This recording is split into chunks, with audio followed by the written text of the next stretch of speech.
এই প্রথম মৃত মানুষের হাড় প্রতিস্থাপন আরজি করে পশ্চিমবঙ্গেই এই প্রথম আমরা দেখেছি কিডনি লিভার প্রতিস্থাপন, হাড় এই প্রথম প্রতিস্থাপন আরজি করে পশ্চিমবঙ্গে এই প্রথম। কিভাবে মৃত মানুষের হাড় কোথা থেকে আনা হয়েছিল, কিভাবে এই সাফল্য এলো, অভিজিতের সঙ্গে কথা বলবো।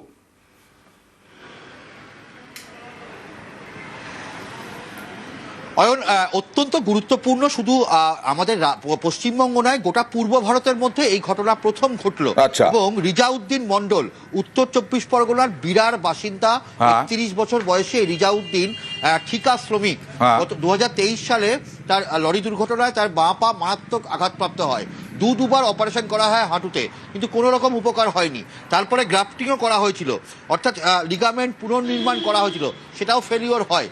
এবং পরিশেষে এমন অবস্থা হয় এখন যে তার হাঁটু তলা থেকে বাদ দেওয়ার মতন পরিস্থিতি। সেই অবস্থায় চেন্নাই থেকে একজন সদ্য মৃত ব্যক্তির তার হাড়ের টিস্যু নিয়ে আসা হয় রাজ্যে, এবং আরজিকর মেডিকেল কলেজ হাসপাতালে গত 17 তারিখ সেটা প্রতিস্থাপন করা হয়, সফল প্রতিস্থাপন করা গেছে। এবং আমাদের রাজ্য কেন, শুধু গোটা পূর্ব ভারতে এরকম ভাবে হাড় প্রতিস্থাপন এই প্রথম। রিজাউদ্দিন এখন এই হাড় প্রতিস্থাপনে কতদিনের মধ্যে এই ছেলেটি সুস্থ হবে, বা কতক্ষণ লাগলো এই অপারেশন?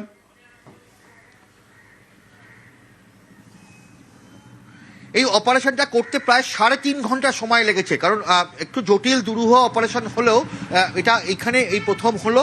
এবং আরজিকর মেডিকেল কলেজ হাসপাতালের অর্থোপেডিক বিভাগের চিকিৎসকরা এটা একদম সুসম্পন্ন করতে পেরেছেন।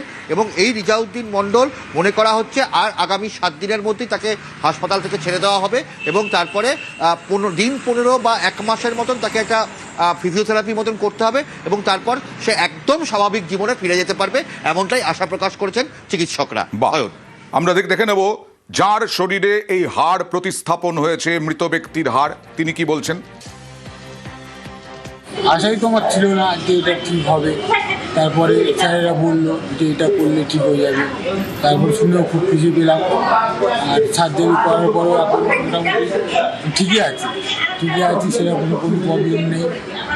আর আগের মতো আমি ঠিক হয়ে যাবো, স্বাভাবিক চলতে ফেলতে পারবো। যে অপারেশনটা হলো, সেটা খুবই সাকসেসফুল অপারেশন, রেয়ার অপারেশন। বিরাট একটা বোন ডিফেক্ট, যেটা অ্যালোগ্রাফট হিসেবে প্রকিউর করে ওখানে লাগানো হলো। এটা অ্যালোগ্রাফটা প্রকিউর করা খুবই costly affair. Cost wise allograft procure করতে মোটামুটি ধরুন 2.4 লাখ।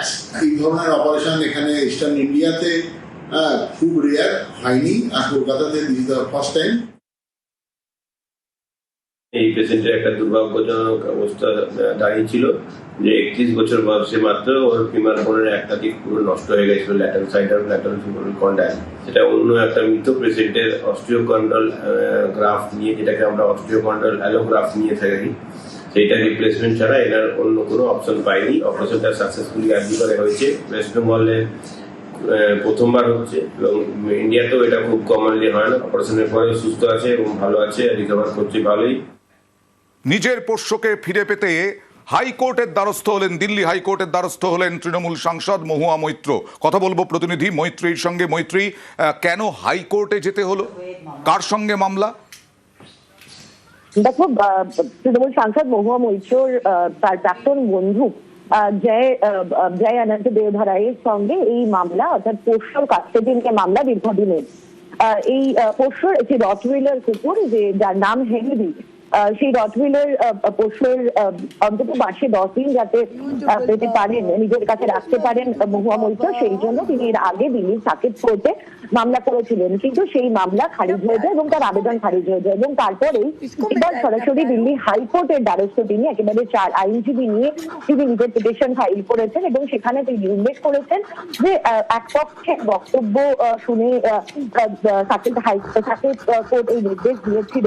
তার বক্তব্য যে হেনরিকে যদিও তাকে উপহার দিয়েছিলেন তার প্রাক্তন বন্ধু জয়, কিন্তু শুধু কিনে দিলেই একটা পোষ্যের উপর অধিকার জন্মে যায় না। এই পোষ্য হেনরিকে পুরো তার কাছেই পোষ্য হেনরি থাকতে এবং তাকে লালন পালন পুরোটাই করেছেন মহুয়া মৈত্র, মানে তার অধিকারের জায়গাটাও রয়েছে এবং সেই কারণেই আজ সেই মামলা নিয়ে তিনি এবার দিল্লি হাইকোর্টের দ্বারস্থ হয়েছেন।